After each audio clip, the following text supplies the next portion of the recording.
ఏం చేయాలి అంటే ప్రతిరోజు మనం సర్వధర్మాన్ని పరిత్యజ్య అంటే ప్రతిరోజు మనం ధ్యానం చేస్తే ఎంత చక్కగా వివరించుంటూ కాసేపు మొత్తం కాదు, కాసేపు శరీర ధర్మాన్ని, కాసేపు మనసు ధర్మాన్ని, కాసేపు బుద్ధి ధర్మాన్ని, కుటుంబ ధర్మాన్ని, నాలుగింటిని కాసేపు పక్కకు పెట్టి నీ స్వీయ ధర్మాన్ని మనం పాటిస్తున్నాం కదా, ధ్యానం చేస్తున్నాం. ఆ ధ్యానం చేస్తే నీ సొంత ధర్మాన్ని పాటించినప్పుడు నేను నీ పాపాలన్నింటినీ అంటే ఫస్ట్ పాపాలు పోవడం అనేది ఏంటి, పాపాలు మనకి ఎట్లా వచ్చిందంటే రోగం రూపంలో వచ్చింది.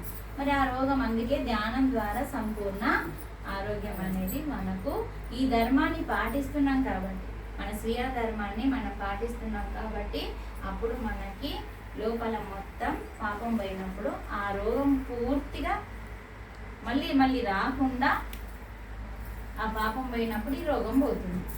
అంటే స్వీయ ధర్మాన్ని పాటిస్తున్నావు కాబట్టి పాపం పోయింది, పాపం పోయింది కాబట్టి వీళ్ళ రోగాలు చూడండి ఎంత అనుభవం ఏమైంది.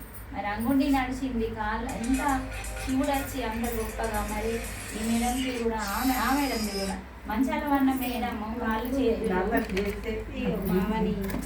తెలిసే కానీ ఇంకా వివరించి చెప్పిన దానికి ఇంకా వేరుంటది కదా.